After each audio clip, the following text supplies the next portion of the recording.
接到我们了！住手！别碰他们！臭妮子，我教育我老婆和孩子呢，管得着吗你？根据刑法第260条规定，虐待家庭成员者，情节恶劣的，处于2年以下有期徒刑。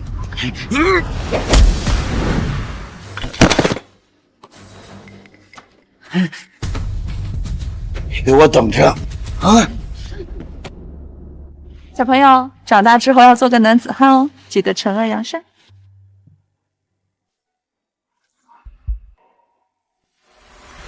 娜娜姐，快走了，要迟到了哦。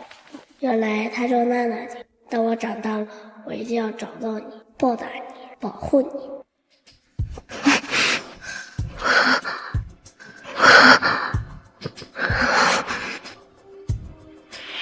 这才是证据。还有什么要说的吗？竟敢偷拍我！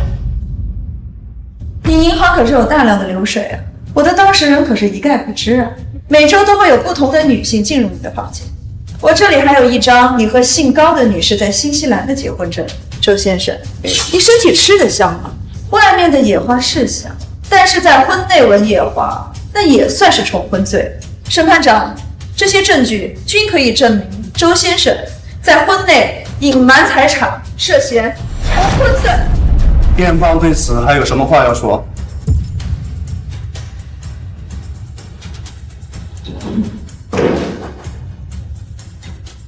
臭娘们儿，你给我等着！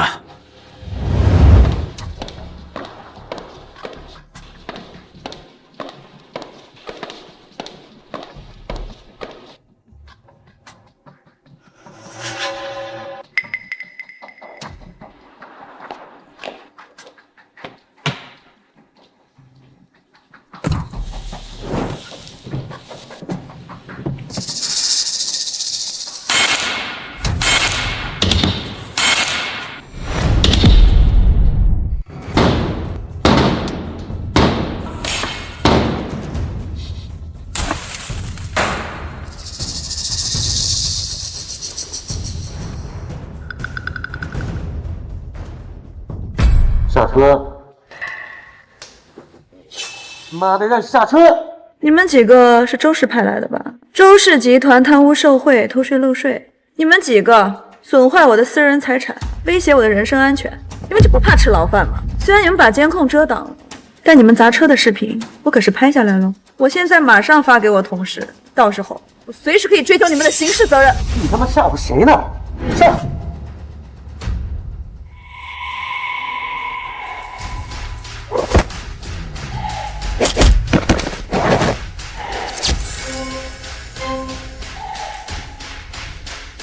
对不起，我来问。他妈谁呀？就你才想英雄救美！我告诉他，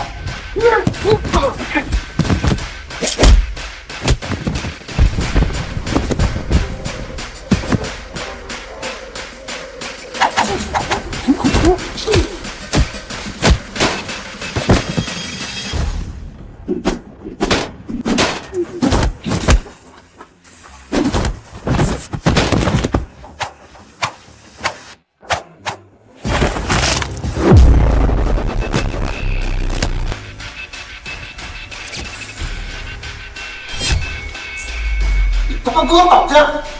撤！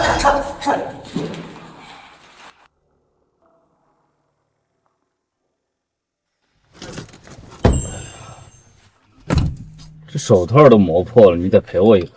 我有个问题要问你，你问。你谁呀？我有个问题要问你，你问。你谁呀你？哦，忘了，我先自我介绍一下，我莫尘，国际保镖学院毕业，搏击、自由散打、跆拳道、空手道样样精通。在网上看到冷冰律师招聘保镖的信息，所以前来面试一下。不知道刚才那波线下面试如何呀？小朋友，我并不喜欢这种借题发挥、突如其来的方式。想要应聘，等通知，去所里聊吧。也行。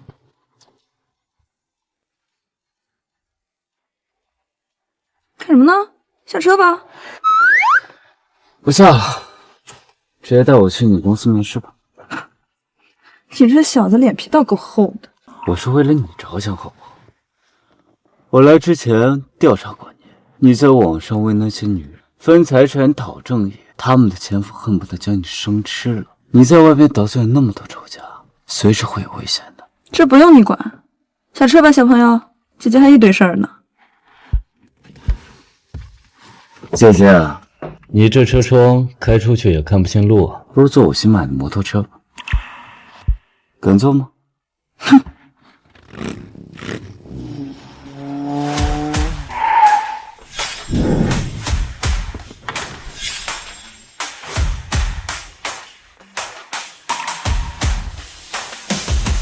下来，小朋友，没有被录取，回去等通知吧。能不能不要叫人家小王？你还不能走了。小朋友，你胆子挺大呀，敢对律师进行骚扰，我看你是迫不及待想蹲监狱了吧？啊！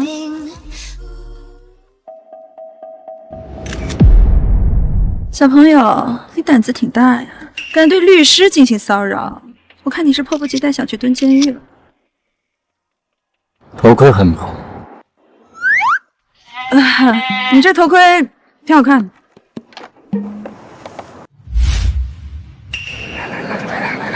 冷律师，恭喜您又赢了一起离婚案。您作为金牌离婚律师呢，可是从来没有败过。请问您有什么窍门可以给我们分享一下吗？永远站在正义的一边，这就是永不言败的窍门。冷律师，您办理了这么多离婚案，想必对自己的婚姻也会谨慎处理吧？我想代表网民。你谁啊？你凭什么代表网民？是给你书面委托了，还是聘请你当嘴替了？来，你纸拿出来，我看看。我是报社的，代表网民不用找。报社的也不能代表网民。哎，冷律师，听说您把您丈夫也给告了，马上就要打官司了吧？您对自己的离婚官司有信心吗？这是我的隐私，无可奉告。哎，冷律师，我们还有一个问题想问你。冷律师，你是不是外面有人了？你说什么？我说，你是不是外面有？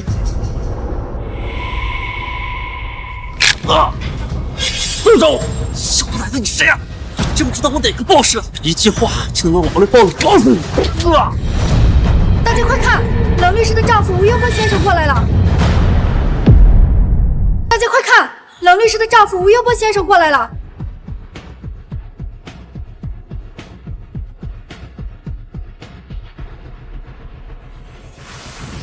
老婆，找地方聊聊。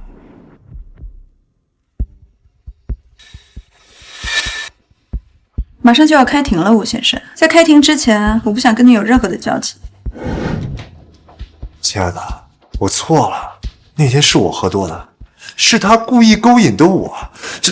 你能不能再给我一次机会？我发誓。你发过的誓已经够多了，留着去跟法官说吧。冷冰，别以为你起了个冷冰的名字，你就能铁面无私、冷酷无情了。乔娜娜，我告诉你，你可别忘了，这间律所是我介绍你来的，我也能亲手把你给毁了。这场官司你是赢不了的。证据都在这里，我相信法官一定会还我一个公道。你会觉得这证据我没有备份吗？乔娜娜，正能耐了是不是？我法硬找。再敢动我主人，我要你好看！怪不得要和我离婚呀，原来找了个小白脸呀。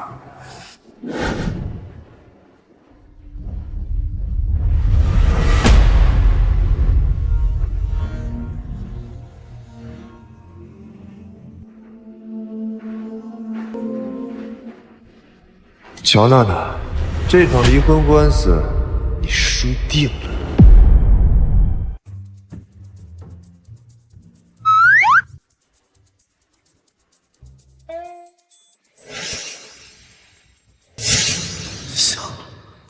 太小了。小朋友，我比你大10岁，你居然敢调戏姐姐，信不信把你送进去？你很像我认识的一个人，冷冰是你的真实名字。少废话，你到底想干什么？想做你贴身保镖。你有什么目的啊？你保护婚姻受害者，我保护你，这就是一个职业保镖的目的。王所长，这位是哦，我是冷律师的贴身保镖。贴身保镖，贴身保镖还得贴身上啊。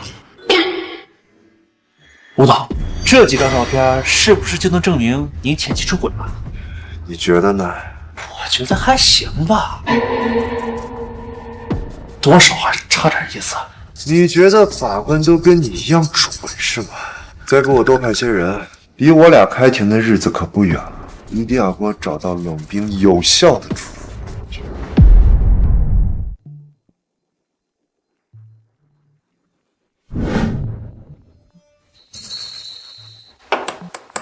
帅哥，冷律师给你多钱雇你啊？要不我给你加点钱，你跟我呗。你谁啊？自我介绍一下，我是冷律师的同事王娜娜，你可以叫我娜娜姐。娜娜姐，快走了，要迟到了。哦，难道真的是他？可是他的眼神不太对啊。冷冰，你一个已婚妇女还想老牛吃嫩草，没想到被我捷足先登了吧？冷律师呢？把冷律师给我叫出来！冷律师，什么事儿？这个混蛋一晚上要了老娘3次，就给的这些冥币。冷律师，你看看，我要告他诈骗。好，那去办公室说吧。就在这里说，我不怕丢人。这位女士，你要搞清楚，法律只保护有合法收益的人，不信你可以去报警，看看到底谁干嘛。那如果诈骗不行的话，那我告他强奸行不行？这你情我愿的事儿，怎么能算强奸呢？你是担心公安局年底完不成业绩，还是想要自我牺牲一下？呵，无论如何我都不想放过这个王八蛋。你没听人律师说吗？你情我愿的事，凭什么算强奸呢？你怎么告啊？那天晚上你不是也说法吗？你凭什么就收钱呢？够了，这里是律师事务所，要吵出去吵。我怎么看着有点眼熟啊？哦，我想起来了，前天晚上我是你的客人。前天晚上我是你的客人。冷律师，原来你跟我是同行呀！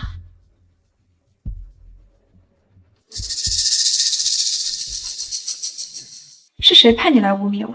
不是，没人派我来。你忘了前天晚上云多酒店？再想想啊，哪来的野狗啊！再敢乱咬，弄废了你的舌头！你当着这么多人的面还打我，我找个律师告你！哪个律师敢接这单子？你别告人家了，我换个律师继续告你。冷律师，来一下我办公室。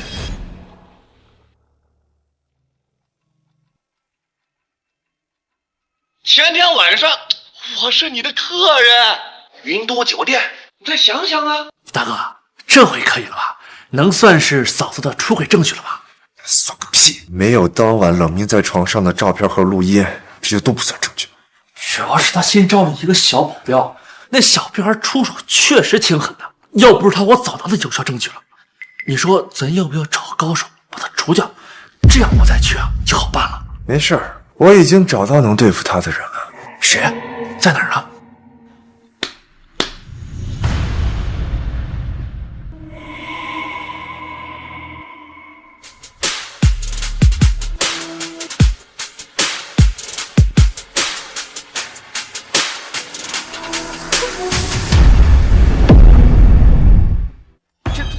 这不就是打我那个小保镖吗？忘了介绍，他叫莫尘，10几年前是我邻居。他继父进去后，他母亲就病重去世了。后来我收养了他，把他送去了全球最好的保镖学院学习。现在毕业回国，是专门为我搜集冷冰出轨证据的。原来是一家人啊！吴总，你真是养兵千日，用兵一时啊！小兄弟，你打我也太用力了吧！既然做戏，不得做真一点。再说，我也不知道你是谁。哥，我怀疑这个就是冷冰的出轨对象。王大林，所里的老油腻了，他不可能是冷冰的菜。还有其他的线索吗？暂时没有。单凭这些证据，想要在法庭上赢他是远远不够的。莫尘，现在既然你已经接触到了那个负心女，那你就继续顺藤摸瓜，你自己就充当这个瓜。只要我有他足够的出轨证据，那他就休想从我这里分走一分钱。哥，这样做不合适吧？有什么不合适的？吴总是你哥，让你上你上去玩的呗。让你上，你也不要真上。吴总，你这还想着破镜重圆呢？我破你妹！像她这种水性娘花的女人，在古代可是要进猪笼的。我现在让她净身出户，已经算是便宜她了。离开庭可就剩下2天了，赶紧去帮我拿证据，没有证据也要给我制造证据，明白了吗？我知道了，去吧。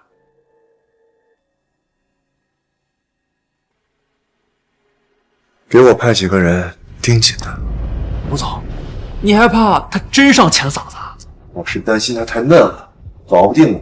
谁让他登了招聘保镖的信息呢？一个年轻、身手又好的小奶狗，我就不信他扛得住。冷冰，我一定会让你净身出户。哎，来了！哎，就送到这儿吧，几点下班了？让我再多陪你待一会儿吧。独居女性一个人在家的时候是最危险的，你忘了车库的事儿了？我担心那个姓周的再过来找你麻烦。我家很安全的。那我这都保护你1天了，让我进去喝口水就行吧？也行，进来吧，你们带上。随便坐吧。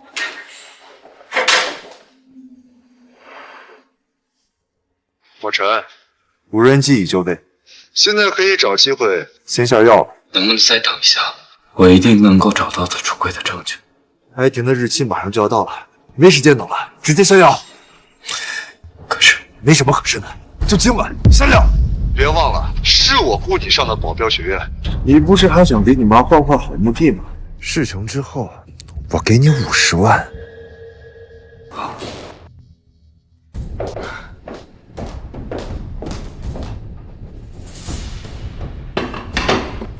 自己到吧，我还有工作要忙。机会来了，就拿到手。下药。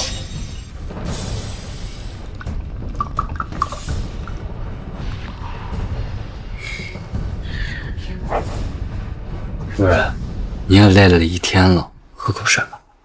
嗯。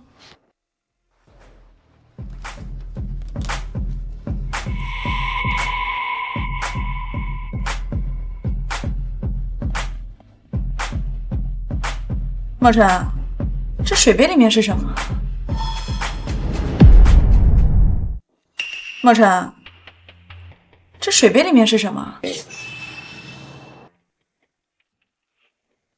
啊，维生素 C 片啊！我不是保镖吗？不也得保护你身体健康不是？提高免疫力。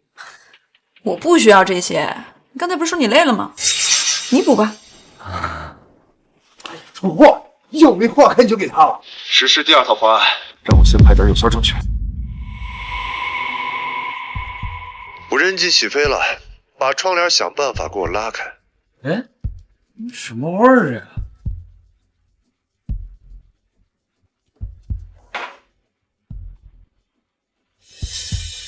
什么味儿？这绿植都烂了，发臭了。我打开窗户透透气啊。干得漂亮！先把他引过来，跟他接吻，来点有效的画面证据。我不会呀，随便找个理由引过来他呀。你是专业的。怎么那么冷啊？这门咋关啊？拉了就关了。拉了呀，你过来帮我看看呗。怎么就关不上呢？这么一下不就关上了吗？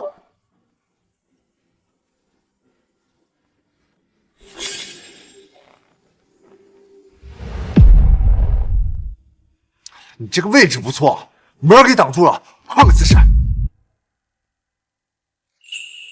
小弟弟，你有这闲工夫，不如去帮我保护一下当事人。哎，我最近接了个家暴的案子，资料给你发一下。哎，可我觉得最需要保护的人是你。我不用啊，这种事情我见得多了。你得对你自己的身体负责。我身体好得很。壁咚，快去壁咚！你的身体不只是属于你自己，那还属于谁啊？属于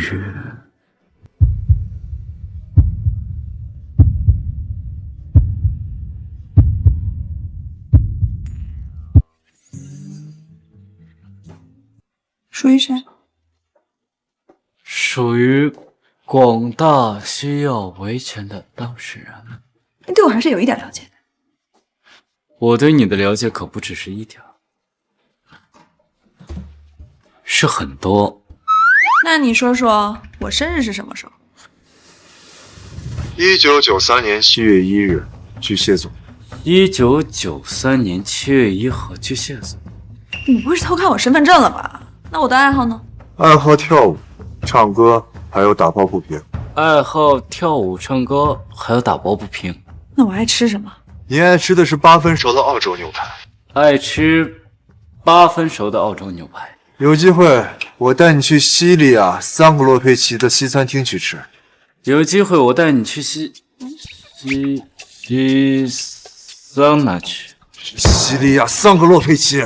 西湾桑拿跟小猪佩奇。你是不是想洗澡呀？想洗澡回家去洗。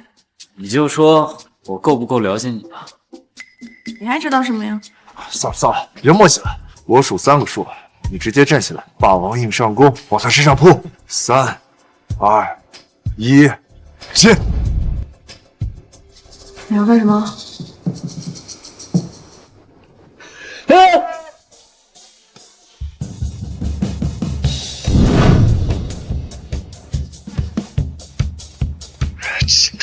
亲他，亲呀！这灯怎么灭了？大哥，是隔壁楼上晃过去的。别停，晃死他们！走。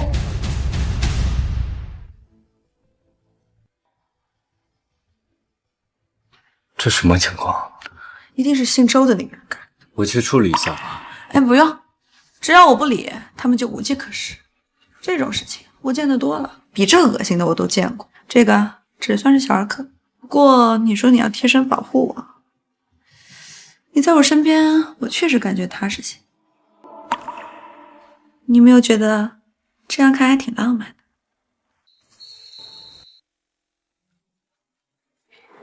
这么好的氛围，要不再来喝一杯？可是我不会喝酒啊。那咱们以水代酒吧。完了，要放哪个杯子里啊？算了，为了制造有效画面，随便挑一个吧。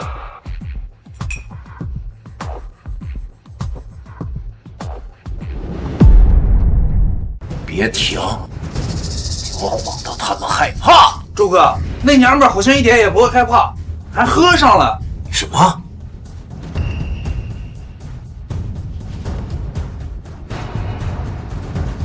今晚给我轮班晃，他睡不了觉，晃到他趴上。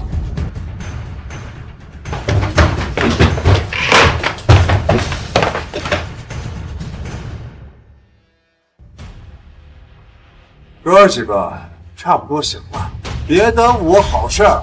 你他妈谁呀？管我！我是对面那女律师的丈夫。哦，他男人呀！我找的就是他男人。哥几个，干他！误会了，我们老板的意思是，他是那个女律师的前夫。前夫？关你屁事！怎么找死我？停，兄弟，都是误会。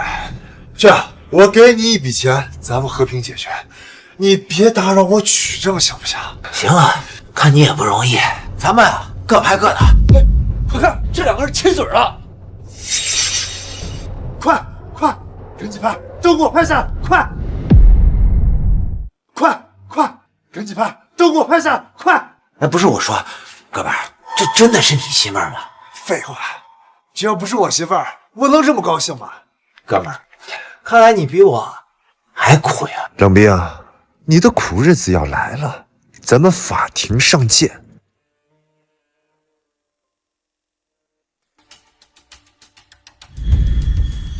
法官大人，这是我方当事人和妻子一起签过的一份出轨协议，他有权保留所有财产，不予划分。因为对方起诉我当事人，并没有拿出有效的证据，只是通过短信、微信的话，并不足以证明我方当事人有出轨行为，反而我方当事人已掌握并收集了对方出轨的有效证据和证人。请证人出庭。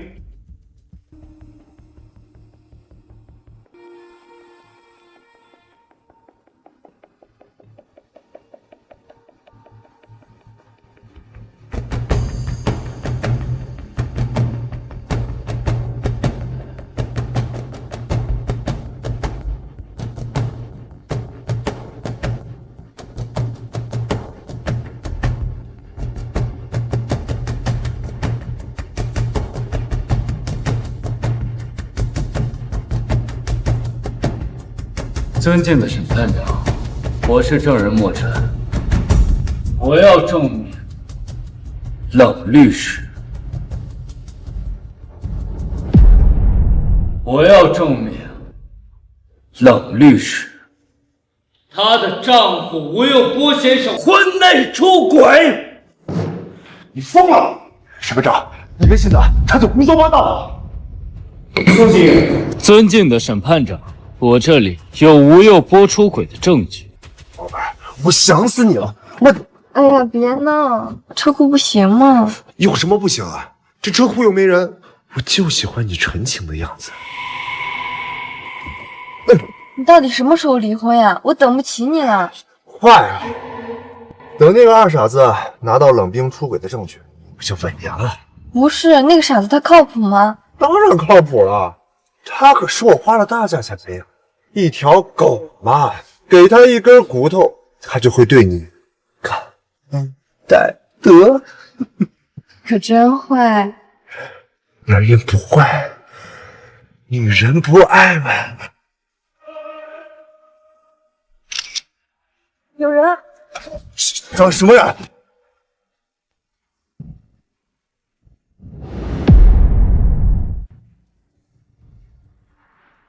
你吃里扒外的王八蛋！你忘了是谁把你养这么大的？审判长，这些东西还不能证明什么，这是他们两个联合在陷害我，我怀疑他们俩才是真对没腿。我和莫尘那是在演戏，倒是你让我大开眼界。这个里面有被告的开房记录，还有他出轨的证明，以及他给小三小四置购房产的证明，还有他非法侵占他人、破坏他人资产的证明。这些都是铁证，你还有什么要辩的？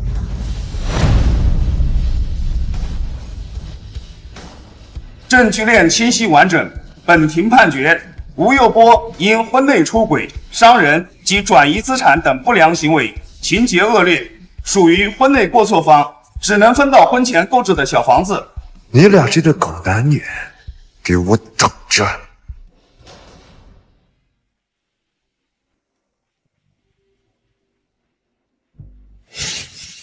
对不起，我是吴佑波派过来。你说什么？但是我绝对没有做过对你不利的事情。曾经有个姐姐告诉我，让我长大之后做成恶扬善的事情，所以我没有做过泯灭良知的事。但是当我知道吴佑波是个渣男后，我就决定要帮你。你现在处境很危险，让我帮帮你吧。怎么帮？我们一起演出戏。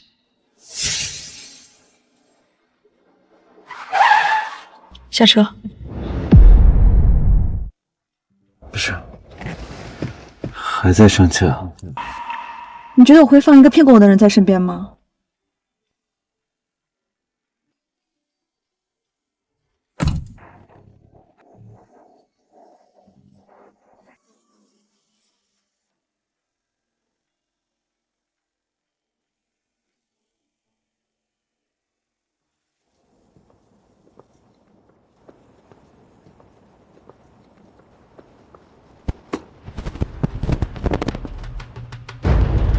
喂，我等你很久了，白眼狼。我花了这么多钱养你，你就这么对我呀？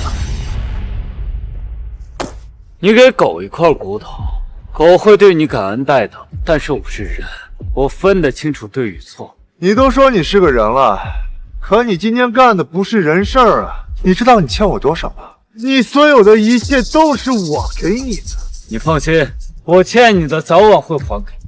我不要早晚，我要你现在就还。既然做戏就得做真，你过来点。对，你头微微动一下。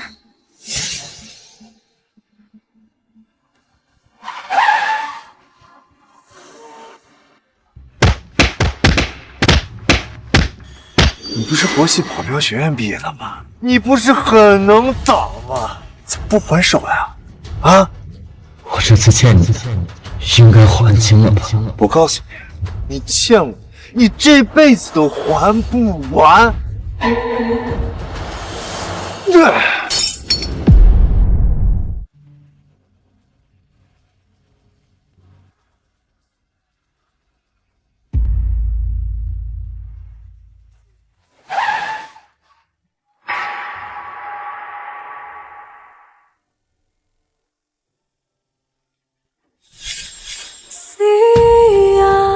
Never come my way. Better will someday. Never far away. 为什么不还手啊？我欠他的。你不欠任何人，我一定会找到监控，让吴佑波受到法律的制裁。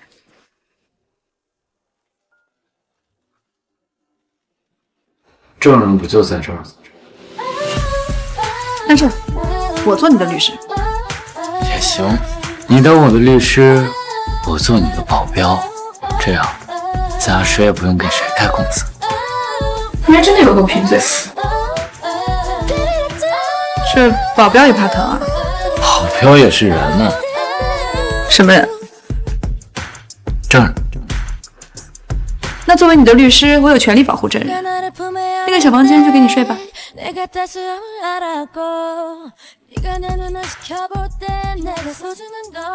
看什么看？自己擦吧。我去给你收拾房间。拿着。谢谢。早点睡啊。晚安。我是不是喜欢上他了？我比他小那么多，他应该只是把我当做弟弟吧？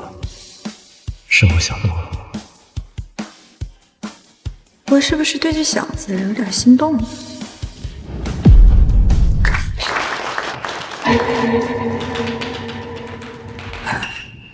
请坐，请坐，请坐啊！我先为大家隆重的介绍一下我身边的这位贵宾，他就是远辉集团的董事长，投资界的巨鳄李总，再次响起掌声。李总独具慧眼，觉得我们律师事务所十分有发展前景，最终决定为我们投资5000万，有请李总致辞。李氏集团的商业版图啊，目前涉及了金融、科技、地产诸多领域，集团的发展就需要一支正规的法务团队。所以呢，今天我也保证在座的各位律师都能在各个方面帮助集团将利益最大化，将风险降到最低。那么我今天啊，也保证在各位当中选出一位作为我们集团的法务总监，有没有谁愿意毛遂自荐呢？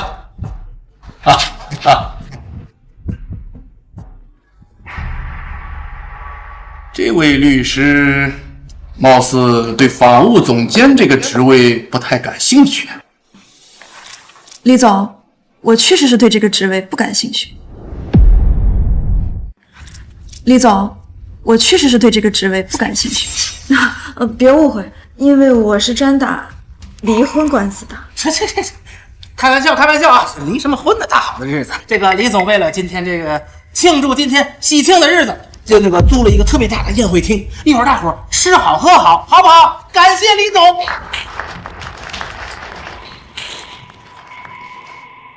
李总，我要敬您一杯，不，我要敬您一壶。感谢您对我们律所的支持和鼓励，我代表大家祝您身体健康，先干为敬啊！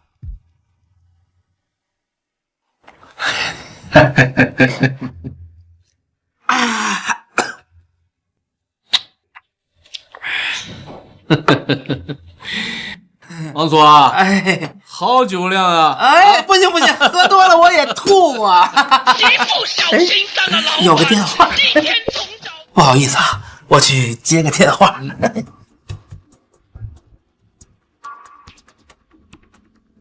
冷律师好像不太爱讲话呀，要不我敬你一个？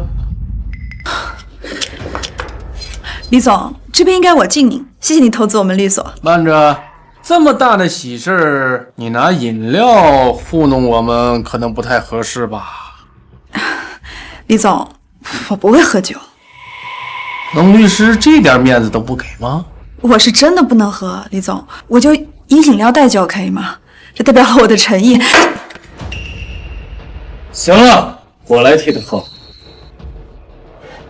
你一个小臭保镖算什么东西？这里有你说话的份吗？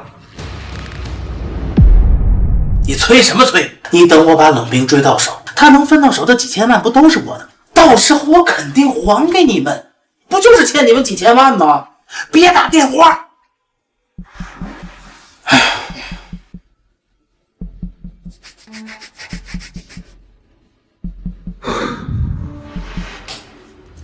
哎，自己人怎么还打起来了？听我的，和为贵，别伤了和气。来来来，那个莫尘，你松手啊！你松手！你松手！你松手！你干什么呢你？哎，这都是个误会。贵所好大的架势，这酒不喝也罢。李总，这资金咋不投了？哎，别，李总，你别生气，别生气，这是我们新来的员工，一点规矩都没懂，你怎么敢惹李总生气呢？赶紧过来，敬李总一杯。那不行，敬一壶。王所，这别说话。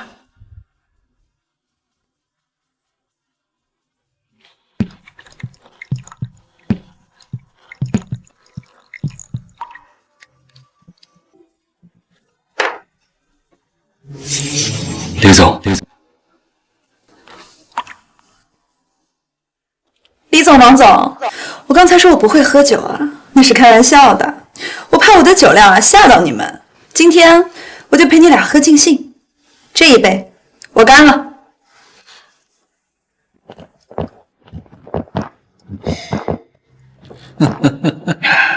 有点意思。来，都把杯中酒干了啊！筷子动起来！你们说，下去吧。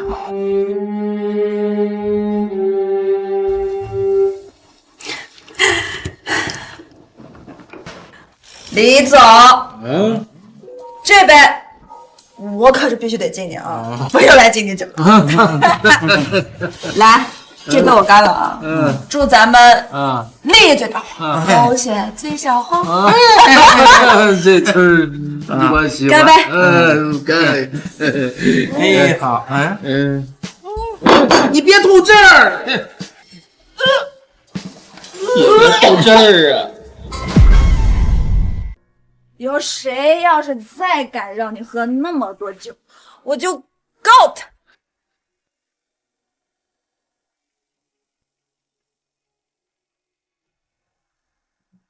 我先给你倒杯水去。你别走，你不是总叫我主人吗？那我今天命令你在这儿陪我。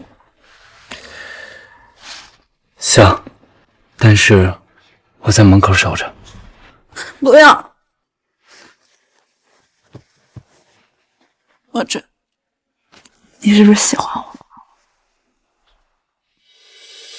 拜托，我都看出来了，好吧？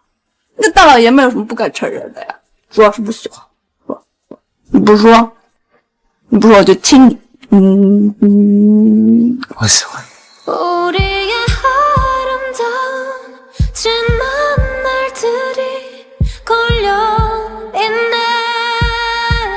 我从见到你第一面就觉得你特别坚强勇敢，这点谢谢。以后不要吵闹，我是你的保镖，不是你是我的保镖。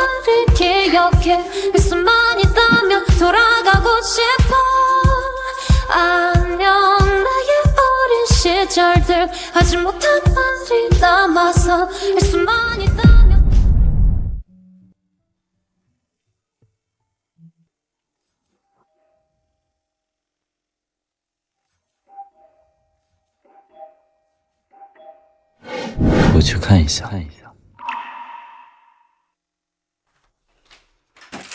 怎么是你？怎么是你？冷冰呢？你怎么在他们家？我刚把冷冰给送回来。啊，那好，走吧，我照顾他。哎，冷冰已经睡着了。你个小保镖，我和冷冰的关系不是你能想象的。赶紧走，让我进去。我数3步，你要再不走，我可不客气了。1、2、3。哎，进来！你这叫伤害我身体，你懂不懂？这么着啊，我再数3步的时候，你赶紧放开。我还喊人了，1、2、3。哎，这还差冷冰啊！好，我错了，出来。哎，这回行。你有密码吗？我进不去，咱们谁都别进。今天让冷冰好好睡一觉，明天开始我们公平竞争，你敢不敢？可以。成。主人，你的眼神的确很像那位娜娜姐。冷冰到底是不是你的本命呀？小朋友，长大之后要做个男子汉哦，记得惩恶扬善。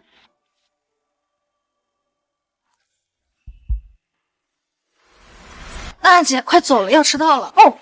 原来她叫娜娜姐。等我长大了，我一定要找到你，报答你，还要保护你。闭嘴！敢跟我们叫板，我腻歪了吧？你们要干什么？你松手！自我介绍一下，我是冷律师的同事王娜娜，你可以叫我娜娜姐。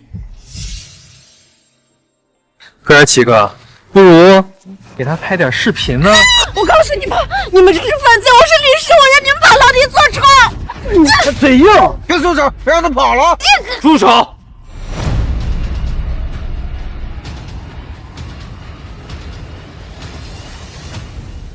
放开他！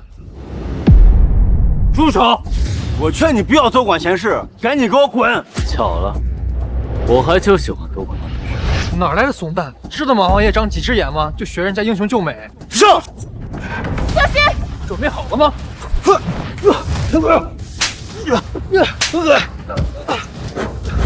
大哥，这小子练过。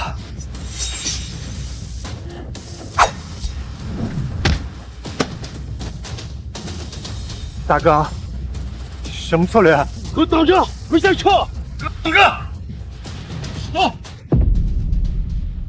沐晨，谢谢你。没事吧？我先扶你起来。疼！怎么了？我好像走不了路了。真的不用送你去医院吗？没事，躺着休息一下就好。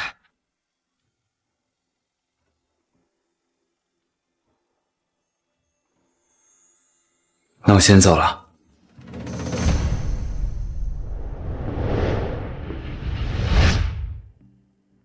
你能陪我一会儿吗？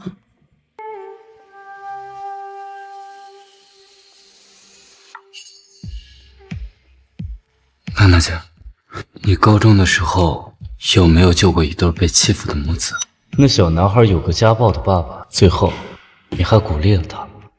我高中见义勇为的事情太多了，所以那就是你。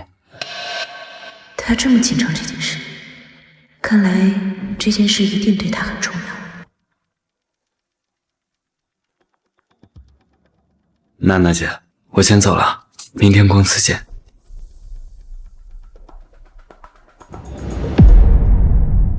莫尘，娜娜姐，我看你呢，从来都不吃早饭，这样很容易低血糖的。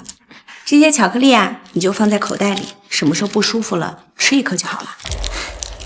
谢谢娜娜姐。可我又不是小孩子了，干嘛对我这么好？我喜欢。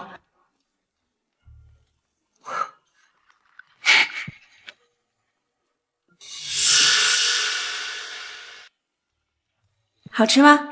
好吃。那好，拿着。冷冰，你也有抢不过我的时候。进。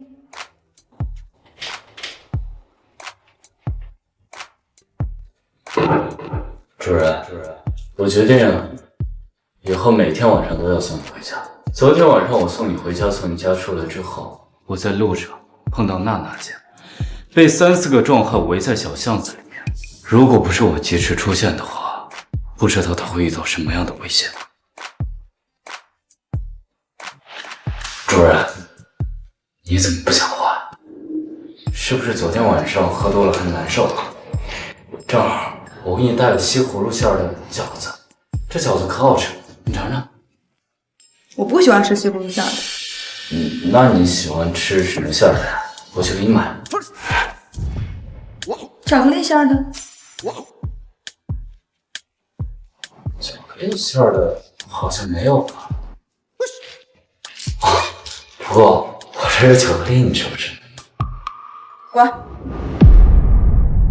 滚！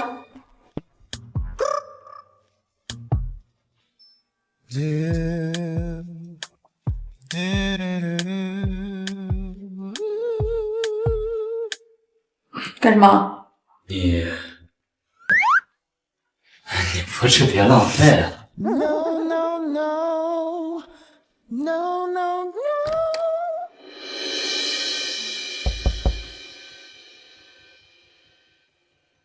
进展怎么样？非常顺利。我跟莫尘呢，已经成为了好朋友。他甚至把我当成了以前认识的那个人。哎，听起来他跟那个人关系可不一般呐。那就好，一切尽在掌握。王所，您昨天找的什么人呢？还真打呀！你看我这伤可得养好几天呢。哎，那做戏不得逼真吗？你没事，一会儿我给你转账。那就谢谢王所啦。哎，那接下来咱们怎么办啊？接下来你得抓紧时间把莫尘拿下呀。那您是想这样我才有机会把冷冰拿下嘛？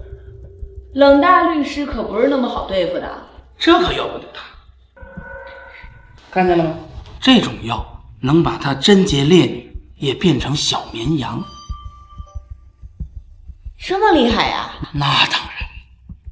你能不能给我2颗呀？你要这干嘛？我啊，明白，给你2个。明白。我这药可贵了，劲儿大。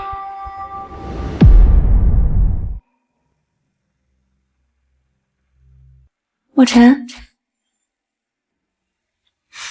你怎么不去吃饭啊？昨天晚上没有休息好，想着趁这会儿午休补一补。今天我生日，你晚上能陪我来家里吃顿晚饭吗？你看你睡得衣领都歪了。上班时间干嘛呢？这么闲吗？冰冰，你怎么发这么大火啊？哦，那我先走了。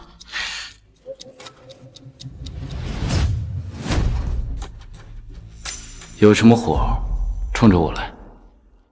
好啊，上班时间谈恋爱，扣1个月工资。好啊。王总，哎，晚上有事儿吗？有一个非常重要的会。哦，那太可惜了。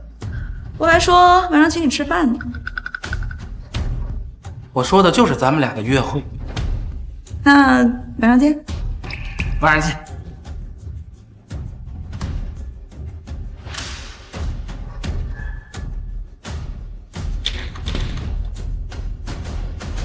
啊，对不起啊，莫尘，都怪我，害你被扣了工资。没关系的，不怪你，是他太不可理喻了。晚上你不是生日吗？我一定给你订一个大蛋糕。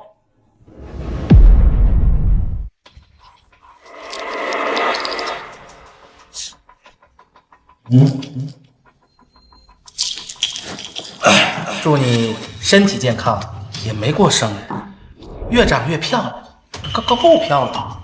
祝我们10年的同事友谊也没这么长时间了。祝我们吃吧。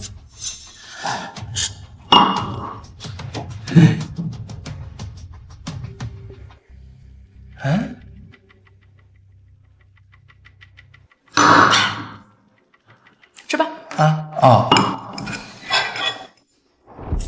你是真饿了呀？吃。愣着干嘛？吃啊！吃完赶紧回家了。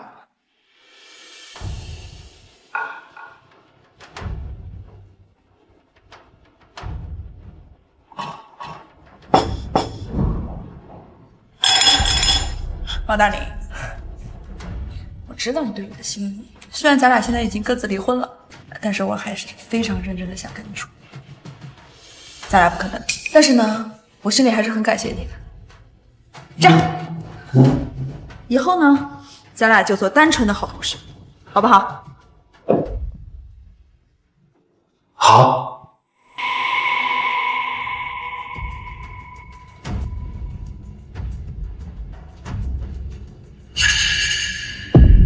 莫尘，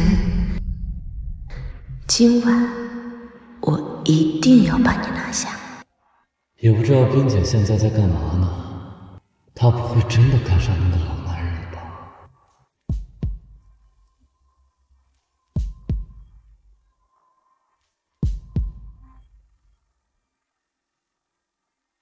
莫尘，莫尘，你想什么呢？生日快乐！吹蜡烛吧。啊，你可能最近太累了，要不我们喝点酒吧？我去拿。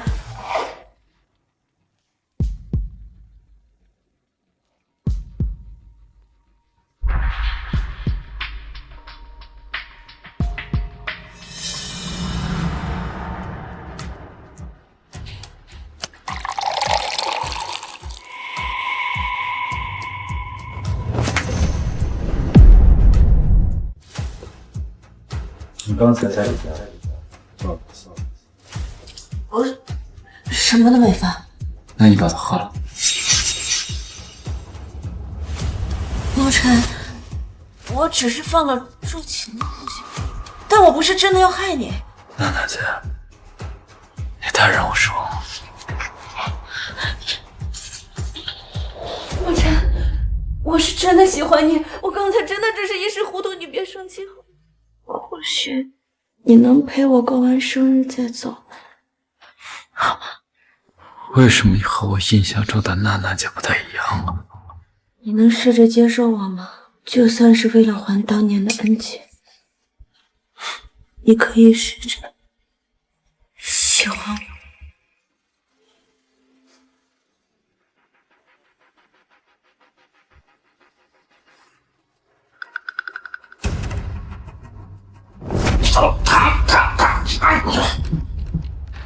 看着挺瘦，沉了。I'm hungry。哦，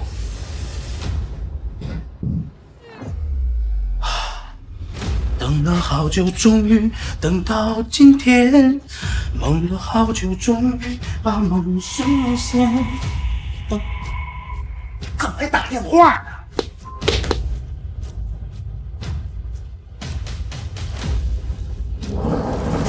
我还有事儿，要先走。我的手机。哎呦，我还以为要买假呢。哎呀，终于等到这会儿。哎，等会儿，我再喝2口枸杞。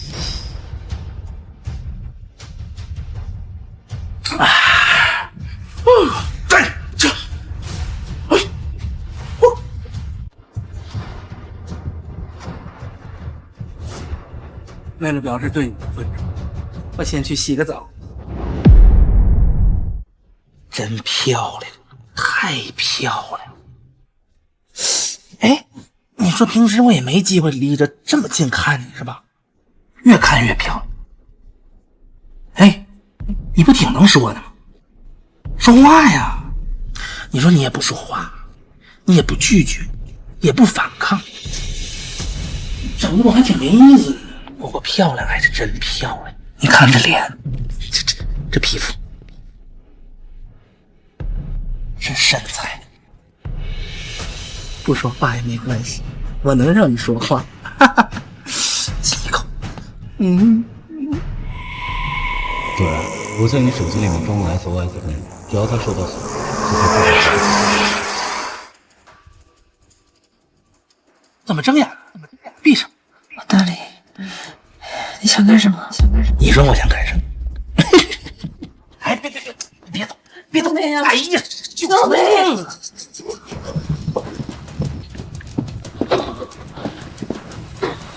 放开我！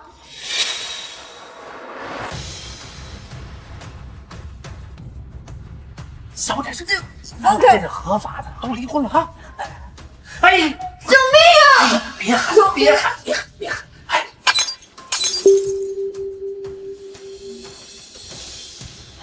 我告诉你，今天晚上你就弄完了。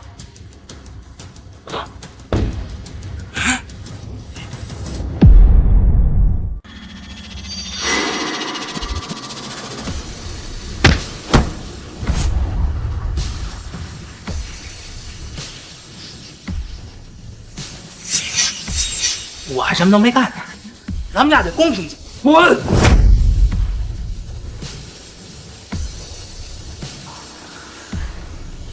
你这就算是小胜。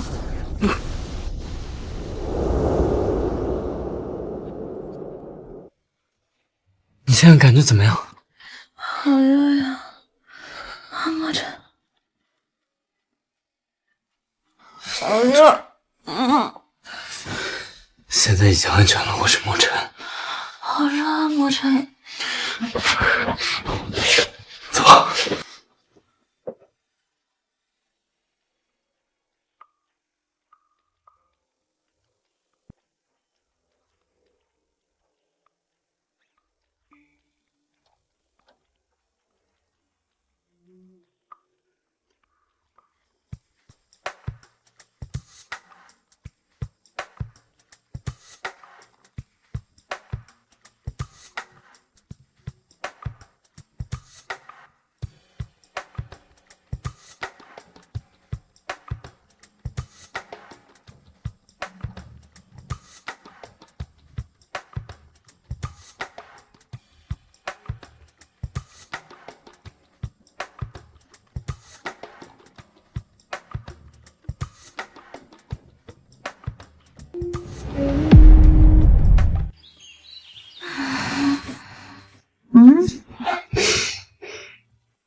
我怎么会在这儿啊？先喝口水。我怎么会在这儿？昨天王大林想性侵你，待会我及时发现，阻止了他。王大林那个王八蛋，他居然这么想，我一定不会放过他。你怎么不去找你情人啊？为什么会在这儿？谁是我小情人？哦，原来你是吃醋了呀！我才没有啊！我给你解释一下啊。不用解释。那先送我回家吧。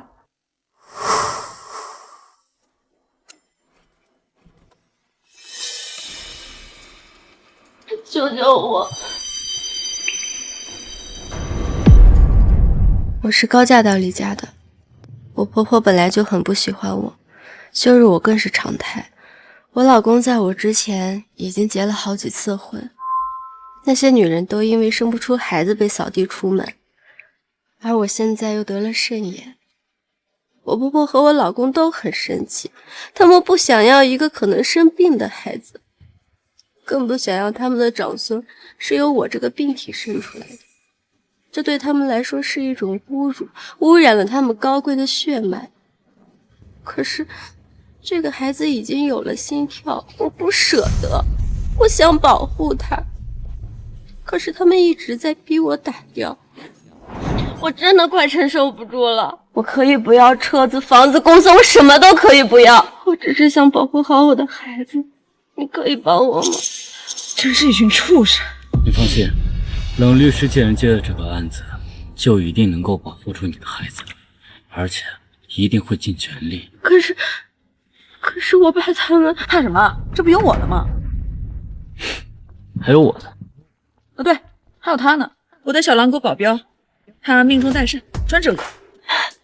好，等你确定。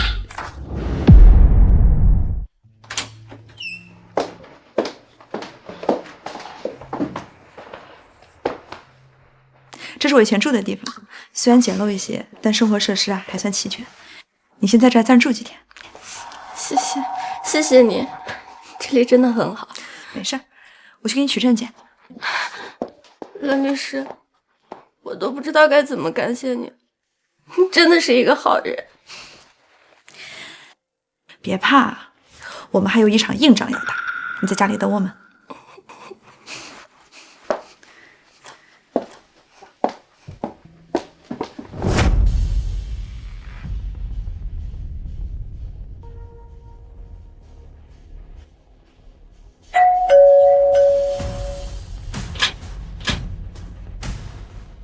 李总，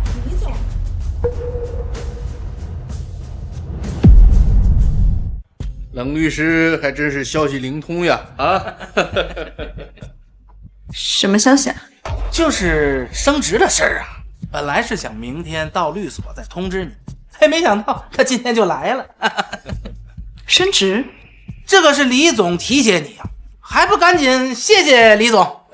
谢谢。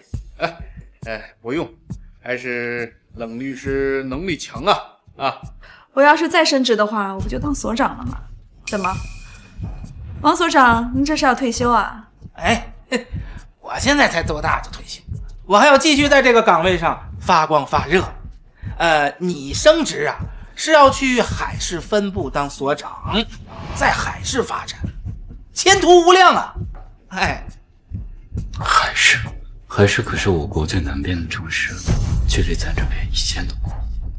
看来你们这是想赶我走啊？冷律师，这是说了哪儿的话？我们是觉得呀，现在这个平台限制了你的发展，以你的能力，值得去更远、更好的城市发展。不好意思，李总，我不需要。冷冰，你可别胡闹啊！这么好的机会，你可得抓住啊！冷律师啊，如果你是舍不得你的家人或者朋友的话，集团出钱啊，让他们跟你一块儿过去，包括这个小保镖，1分钱都不用出，只需要帮我在海事律师界站稳脚跟就行。您的条件确实是充满诱惑，但是我还需要5年，我要用5年的时间，让我们市的女性不要再受离婚的伤害。等我完成这件事情，我就可以去更远的地方，帮助更多的女性。不行啊，你只有3天，3天之内你必须离开。李总，我跟您保证，用不上3天。你现在回家就去收拾行李，明天我马上给你送到机场。我不同意。我问你了吗？你不同意？这一个小小的保镖，只有你说话的份儿啊！我不能去。这是为什么呀？李总，我接了一个离婚案子，我的当事人需要我。你指的是我老婆高露的案子？李总知情？当然，我老婆干了什么都一清。那既然这样，我们就聊聊案子。今天我是代表我的当事人来向你正式提起离婚诉讼。干什么呢？你怎么跟李总说话？这就是你手下的得力干将，吃我的饭还要砸我的锅，这样好吗？李总，我真的没想到会是你。我不是来故意跟您作对的，我只是作为一名律师，我需要维护我当事人的权益。权益？我只不过是让他把孩子打了，损失他什么权益？从法律的角度上来讲，女性享有自主生育权。不用跟我整这些专业名词儿。高露她有病，她不适合生孩子。我作为堂堂李氏集团的总裁，不允许她给我生一个有病的孩子。这样做也是为了我们的未来着想。我理解李总担心孩子未来的健康问题，但是这不能作为您逼迫妻子打胎的理由。您的妻子享有自主选择生育的权利。我都说了她有病，有病生什么孩子？我都说了她有病，有病生什么孩子？李总，轻微的肾炎不是必须要终止妊娠的，很多情况下，合理的医疗干预是可以继续妊娠，并且生下健康的宝宝的。您不信的话，可以聘请医疗的团队来进行检测和判断，但是这不是你逼迫妻子终止妊娠的理由啊！你这样是严重侵犯了她的生育权，而且我个人认为，你这样也太自私了。不愧是高级律师，你这张嘴啊，真是让人讨厌。我劝你还是多为自己的前途着想。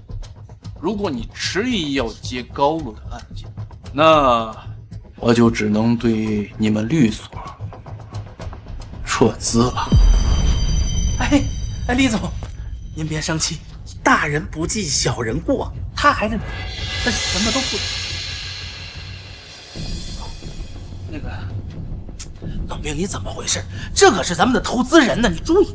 李总跟律所的投资和我无关，我只在乎我的当事人，我要维护他的合法权益。冷冰啊，那可是几千万的投资，你是不是想害这个律所破产呢？我今天话就撂在这儿了，这个案子我接定了。要是接这个案子，就别干。好，我辞职。你什么意思你啊？王大力，我首先是一名律师，其次我才是律所的员工，在我这里，当事人永远都是排在第一位的。冷律师，我还真是对你刮目相看。李总，于情于理，这件事情都是您做错了。跟我讲这些废话，不就是离婚吗？好，反正高露她本来就不配做我的太太，更何况还得了这种不三不四的病，也是可怜。念在她跟了我这么久，100万。我会给他100万作为离婚补偿，但是前提是他必须得把孩子打掉。不好意思，李总，是我们不能答应。首先，身体是我当事人的，他有自由支配的权利，而且他十分肯定地告诉我，这个孩子他必须生下来。其次，财产分配是根据婚姻存续期间、存款、房产、公司股份，还有股票以及贵重物品的均等分配。这100万你还是留着自己花吧。冷律师，你这么跟我说话，你考虑过后果吗？李总，我刚刚已经辞职了，这件案子是我个人接的，希望不要影响到你对律所的投资。哦，对了，高露女士已经被我保护起来，在开庭之前，请你不要骚扰我的当事人。就这么笃定吗？当然，我亲自接的。你指的是丰庭小区6栋1单元2302户吗？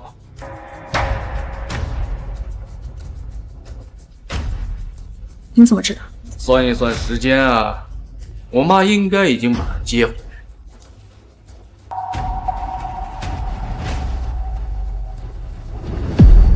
冷律师，你也在啊？高露，不是让你在公寓待着吗？怎么回来了？哎呦，我儿媳妇儿回自己的家，这不是理所当然的吗？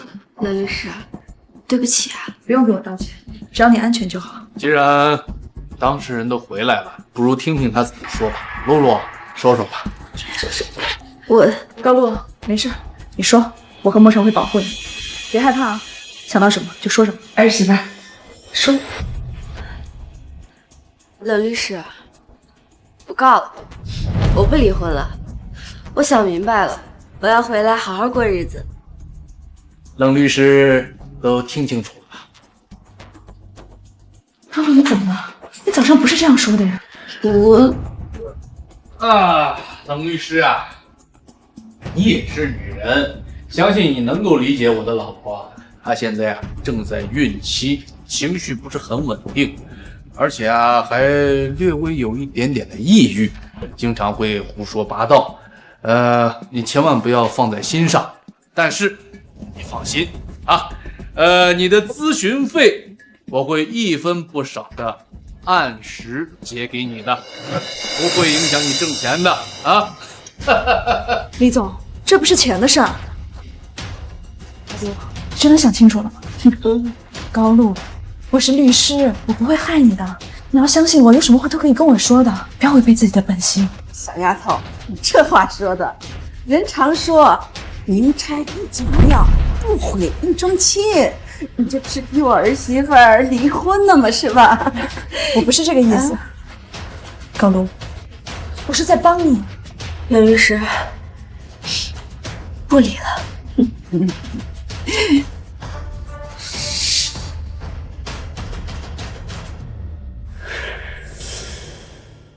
冷冰，冷冰，你别走。刚才你说的不是气话吧？你闭嘴！昨天的事我还没有找你算账呢。昨天我是喝多了，那都是误会。误会是吧？那我们之后新账旧账一起算。哎，听我说。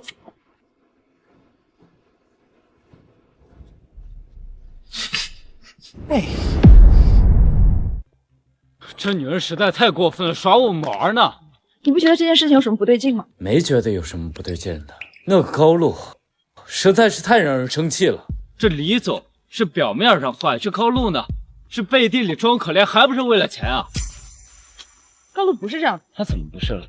早上哭着闹着求我们要离婚，说一切都是为了孩子，可结果呢，一转眼跟着婆婆回家了。不是为了钱，是为了什么呢？你怎么能说这样的话？我是替你生气，你又为了他把工作都给丢了，而他呢背刺你。我觉得他一定有苦衷，或许是被别人威胁。你到现在还替他说话呀？我跟你说这么多，你能理解吗？你为什么一定要对一位准妈妈抱有恶意呢？准妈妈，我看他明天就能把孩子给打。他只是不想放弃过富太太的生活罢了。什么口口声声说是为了孩子？莫尘，你太让我失望了。一个母亲不会放弃自己的孩子的。她早上肯定是下了很大的决心，才来求助我的。她得有多坚强，才能摆脱李总和她婆婆的控制？是我们没有保护好她，才让她又回到那个如同深渊一样的家。我们应该反省自己，而不是一味的责怪当事人。你到底知不知道一个作为律师的责任？不明白。行了。我只是在意你，其他人我不想。对我来说，惩恶扬善，拯救别人于水火之中，才是最重要的事。好，冷大律师可以开车了吗？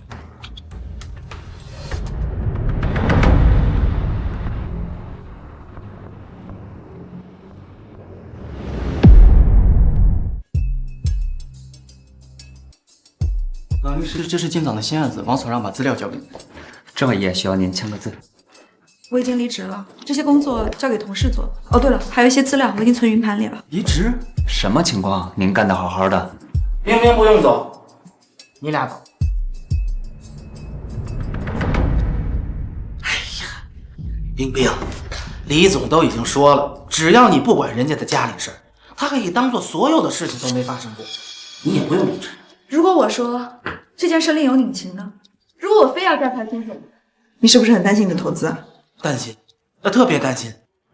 哎，你让我说完呢，这高露都已经撤诉了，是不是？你怎么还没完没了啊？再说了，你这离职倒简单，连个报告都不打。我告诉你，我不同意。我怀疑高露是被人逼撤诉的。我作为职业律师，我有权去调查清楚。你调查什么呀？我告诉你，你就是个小小的律师，你以为你是个法官，是个警察吗？啊，你哪有什么能力查真相啊？王大林，这是侮辱律师2个字。律师界怎么会有你这样的败类？哎，冷冰，你别走，冷冰，冷冰，你别得寸进尺。冷律师，您不能走。你等会我们该怎么办呢？我们都需要你。各位同仁，我冷冰自从进入律所以来，从来没有违背过自己的良心，从来没有践踏过法律。法律是维护正义的地方，它不是有钱人的特权，不是阴谋加犯罪的帮凶。如果我们赚的是黑心钱，睡得着觉吗？对得起自己的良心吗？我冷冰做不到，我做不到向无耻小人低头，我做不到向虚伪的烂人低头，我更做不到向金钱权势低头。想想你们进这个律所的初衷，想想你们宣读过的誓言，如果想要维护正义的，就跟我走。只要我冷冰有一口饭吃，绝对不会亏待大家。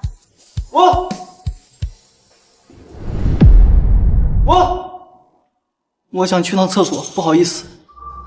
那个，我也去个厕所。我也去上个厕所。 힘겹게 두 눈을 떴을 때 여전히 나는 혼자였고 도저히 익숙해질 수가 없었던 똑같은 法律是公平的守护者，律师是法治的使者。我只是在做律师应该做的事儿。我相信我没做错。 我已经看到这一份资料。行，那你到时候把资料发我一下吧，我看一下。好。 내일은 언제나 저 멀리에 있기에 두 팔을 벌려 날 안아줘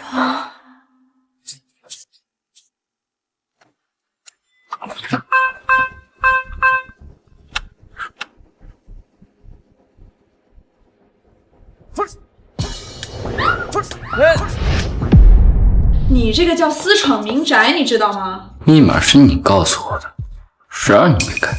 你还真是个流氓啊！为什么你每次都是大半夜出现在我家？我还不是怕你出事儿。好好的在家里能出什么事儿？我今天出的最大的事儿就是差点被你看过。你能不能不要再为你的鲁莽找借口了？我鲁莽？你也不想想之前那么多次到底是谁救的你？你这手机警报一响，我恨不得立马出现，结果到了，你这么说我，不小心把手机摔地上了，没事。 你知不知道我有多担心你啊？上次如果不是我及时出现，你就被王大林那个王八蛋给欺负了。我一路上闯了好几个红绿灯，就是想着再快点，再快点。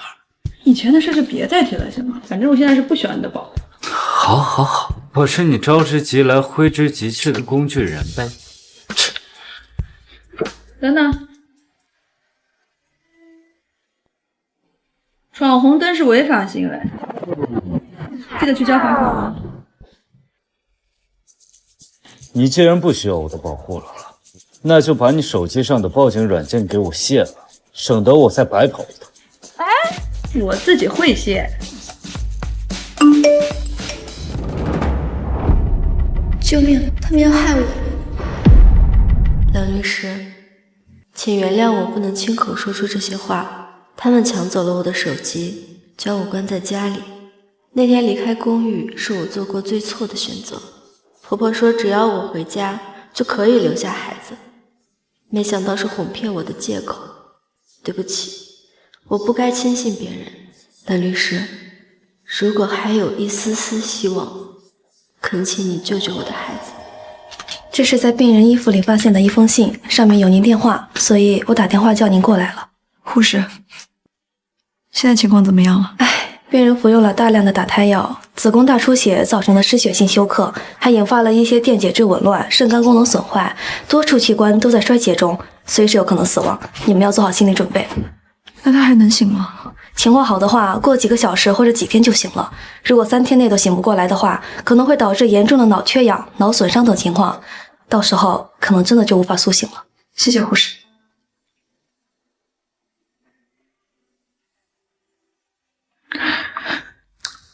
对不起，你没有错，不用自责，肯定是姓李的那帮人搞的鬼。我作为一名律师，没有办法保护好我的当事人，我简直是大错特错，不可饶恕。我应该听你的，暗中保护他才是。我们都有错，但是现在不是灰心丧气的时候。你说的对，想做什么就去做吧，我会永远站在你的身边。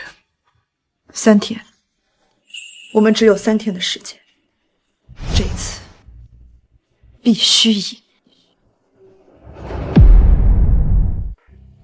我作为高露女士的委托代理人，代表其向李先生提出离婚诉讼，并就以李先生涉嫌故意伤害、侵犯他人生育权和故意杀人罪提出控告。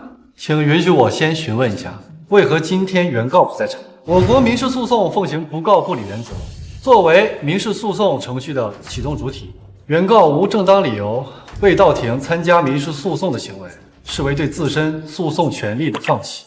法院可以裁决按诉讼处理。冷律师，当事人都不来，你还告什么？我的当事人为什么没有来到现场？我相信李先生比我更清楚。审判长，我的当事人高露女士现在还在医院昏迷不醒，我作为她的代理律师，我有权代表她出庭。审判长，我方申请驳回原告的所有起诉，这一切都是杜撰出来的，是想往我当事人身上泼脏水。原告还有其他证据材料吗？这个是我当事人的孕检报告和医院流产的挂号单，里面还有一份报警记录。记录上说，在11月11日凌晨，我的当事人曾经拨打过报警电话求助。她声称她的丈夫李先生逼迫她喝下堕胎药，但是当时电话突然挂掉，警方回拨的时候却是李先生接的电话。他说高女士因为做噩梦而拨打了这个电话，他用这种荒唐的借口搪塞警方，这就说明李先生曾经多次逼迫我的当事人高女士打掉孩子，侵犯了我当事人的生育权。现在仅仅过去了1个月，我的当事人就因为服用了大量自制堕胎药而进入了医院，并且失去了自己的乳肉，所以我有合理的理由怀疑李先生就是罪魁祸首，并且他涉嫌故意伤害和故意杀人罪。这些都只是你的猜想。冷律师，法庭靠的是证据，不是推理。你以为自己是柯南啊？如果这些都不够，那监控呢？审判长，我的当事人曾经跟我说过，他所住的别墅里每一个角落都安装了监控。他向我形容，他像是活在楚门的世界，每一举一动都被人监视着。但是当我和警方去取证的时候，却发现所有的监控都被拆除，所有的视频素材都在，但偏偏高女士出事那天的视频素材丢失了。我想请问李先生，为什么偏偏在那天出事之后就拆除了监控？又为什么偏偏那天的素材丢失了呢？这些与本案有关系吗？当然有关。如果回答不上来，那我有理由怀疑，那就证明他心里有鬼，否则怎么解释？我的当事人乃是上市集团的董事长，身居高位，每天有多少人盯着他的位置？家中的那些监控就是给那些坏人可乘之机的漏洞。难道要等到黑客盗取李先生的机密后再拆掉吗？我的当事人捍卫自己的隐私，保护自己辛苦打拼积累的一切，拆掉监控，这有错吗？你怎么能凭借这一点对我的当事人妄加猜忌和指责？那为什么之前不保护，偏偏这么巧在高女士出事的时候就想要保护自己的隐私了？冷律师，你搞清楚，我的当事人在自己的家里，想安监控就安，想拆就拆，这犯什么法？你把法条给我背给听听。我方当事人和妻子结婚多年，感情依旧十分。高女士有什么提出离婚的理由？冷律师，你不能因为自己是金牌律师，就让身边所有人都离婚吧？你的感情生活不美满，就嫉妒别人，故意伤害、故意杀人，这些子虚乌有的罪名都是没有。对方律师，请不要提起本案之外的事情，这样会显得自己很抑郁。那你倒是把证据拿。原告还有其他证据材料吗？真相是如何，一会儿就先分享了。尊敬的审判长，我请求证人出庭作证。准许证人出庭，传证人到场。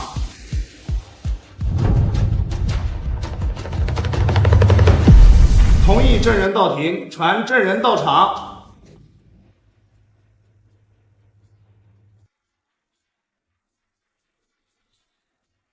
证人呢？冷律师，这是法庭，不是你胡言乱语、开玩笑的地方。审判长，抱歉，我的证人应该是身体不舒服，可能到不了现场。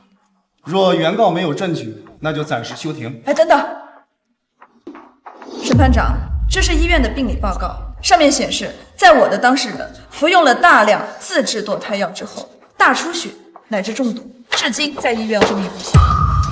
刚才说过一遍话，绿城说。对方律师，一个20多岁、没有精神疾病且身体健康的年轻女性，如果不是受他人逼迫，为什么会服用大量自制的堕胎药？明眼人都看得出是他自己不想要孩子了，又不懂医学，在家自制堕胎药喝多了呗。现在外卖这么发达，根本就不可能。我这里有高露女士来找我求助时候的录音，她曾经跟我说过，她一定要生下这个孩子，为了这个孩子，她可以付出一切的代价。一个愿意为孩子付出一切的母亲，她怎么可能伤害自己的孩子？我还是那句话，请你拿出证据来。这是法医出具的验伤报告，上面显示我的当事人的手腕、脚腕都有束缚伤，这些束缚伤是用绳子或者布料捆绑造成的，而且他身上还有多处深浅不一的软组织挫伤。这再一次证明了我的当事人受到了限制人身自由的伤害，甚至遭到了非法拘禁。我合理的怀疑，造成我当事人昏迷不醒的堕胎药，就是李先生逼着他喝下去。被告对于原告提出的证据和主张，是否需要辩驳和解释？是，我们龙律师，对不起，是我对不起我自己的老婆。我老婆是一个特别好的人，她特别的爱我，也特别的爱我们的孩子。都怪我平常工作太忙了，没有时间陪她，导致她患上了严重的孕期抑郁症。她经常会胡言乱语，甚至会有伤害自己的行为。为了不伤害到宝宝，在睡前她会把自己的胳膊跟腿绑起来。都怪我没有给她足够的安全感。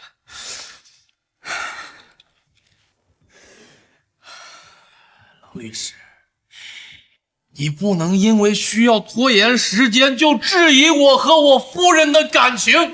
在这个世界上，没有人比我更爱她，没有人。你这就是在胡说八道。请冷律师不要对我的当事人进行人身攻击。你有什么证据证明高女士在孕期的时候出现了抑郁和自残的倾向？那你又凭什么说没有？请你拿出证据来。谁说我没有证据？这就是你们伤害高女士的证据。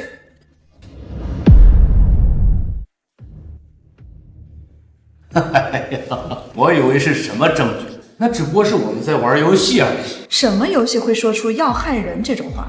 冷律师，该不会是连狼人杀游戏都没玩过吧？平常工作再忙，也要放松放松自己吧。当时我们在跟露露玩这个狼人杀的游戏，她是被巫婆下了毒药，她不太会玩，给你发信息啊，让你救她，意思啊是让你帮她找出狼人而已。那为什么发完之后马上又撤回了呢？而且为什么一会儿高女士就进医院了？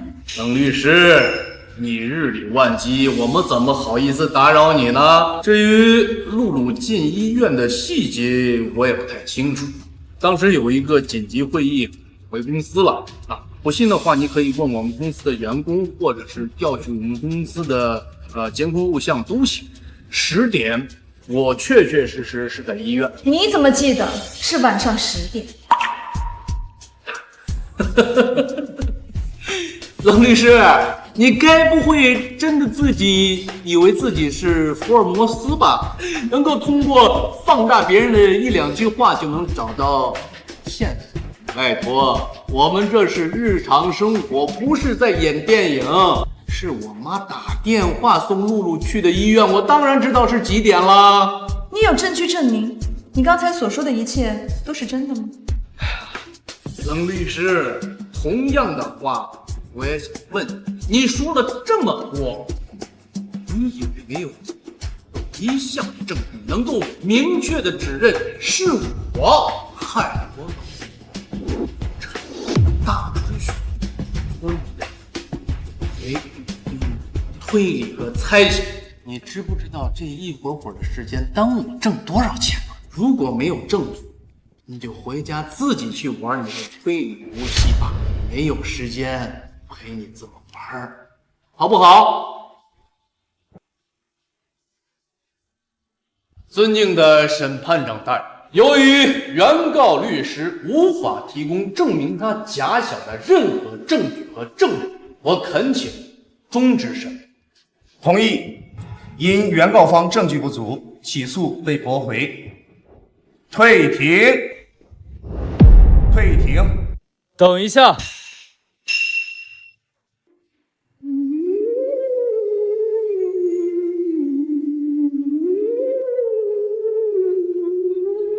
证人到。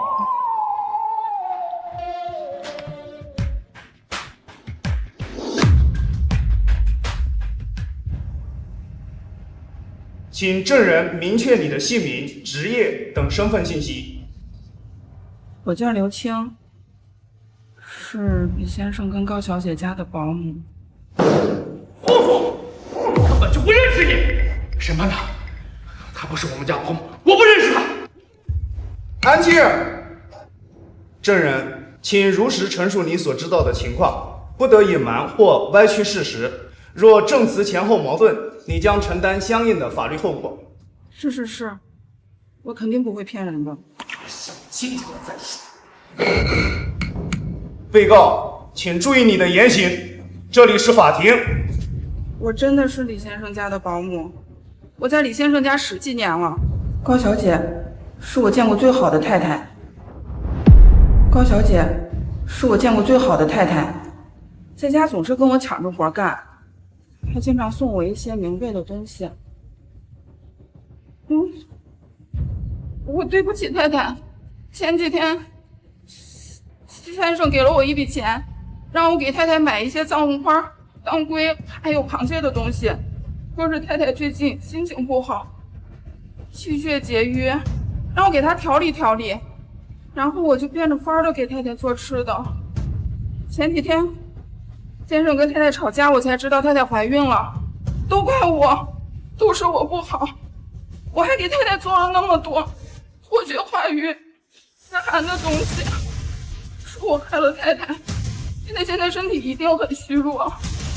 前几天李先生的妈妈王姐又给了我一大包藏红花，说是让我给太太熬鸡汤，泡脚能去湿寒，是他们老家的偏方。我一个打工的只能照做。那天煲汤的时候，王姐突然进到厨房，给锅里面扔了几节生了锈的电池。我吓得赶紧把火关了。王姐说这个也是中药材的一种，我不敢反驳，把汤倒到碗里就下班了。后来走得太急，才发现忘了拿钥匙。我赶回别墅的时候，我发现太太的手脚被捆着在地上挣扎，王姐死死地按着他，李先生在给他嘴里不停地灌鸡汤。后来听说太太进了医院，我连夜辞了职。冷律师，对不起，我答应你出庭作证的，但是我上有老下有小，我害怕李先生报复我，对不起。对不起，冷律师，我来晚了。不晚，真相或许会迟到，但永远不会缺席。本庭宣判，全体起立。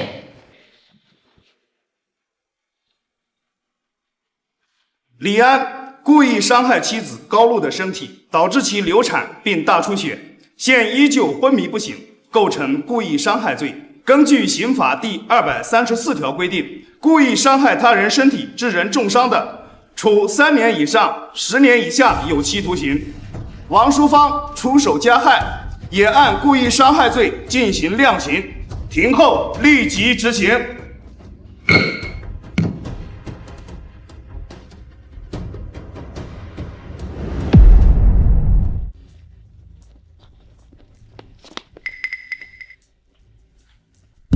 你不能走，你不能。求求你们放过我吧，我上有老下有小的，我担不起这个责任。高露现在还在医院躺着，医生说她随时会有生命危险。难道你想过几天听到她死讯之后才后悔？你说的都对，但李先生有权有势的，我斗不过他。捏死我跟捏死一只蚂蚁一样简单。他连太太都敢加害。我今天替太太作证，那明天谁替我作证？我有母亲，我有女儿，我出事了。你让他们怎么？高露也是女儿，她甚至差点成为了一个母亲。我想你作为母亲，应该最能体会到母亲对于孩子的爱。高露他肯定想过无数种方式迎接自己的孩子的到来，但是他偏偏没有想到，自己会和孩子一起躺到冰冷的手术室里。本该活蹦乱跳的孩子，变成一滩血水。你的正眼，可能不是唯一救他的笑，但是你想忍心看着一名孩子不明不白的死去吗？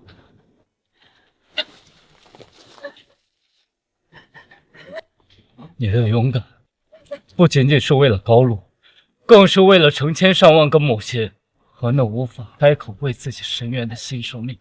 你放心，法庭会保护证人，我会尽最大努力保护你和你家人的安全。你们要干什么？内外勾结，中饱私囊，是非不分，无耻之徒！作为老板，压榨下属；作为律师，偷吃回扣。和他废什么话？举报，把他律师执照吊销。法律是讲究证据，没有证据，你们就是废话。我要去举报你们！我已经帮你举报。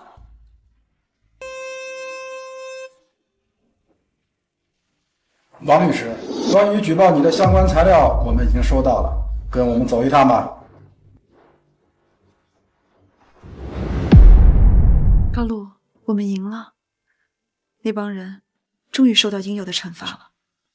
只是不知道有多久能醒过来。你已经做到自己最大的努力，不必自责。我准备卖掉房子。怎么这么突然？那个房子本来就不安全，住着也不放心，不如卖掉。以后看心情，想住哪就住哪。还有富裕的钱，我想成立一个妇女保护会，只要高露还有希望，我就不会放弃她。看来你已经想好了。我们出去吧，别打扰她休息了。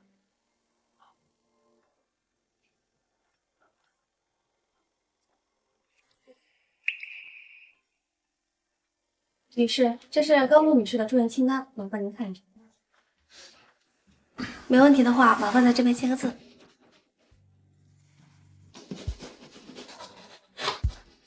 乔娜娜。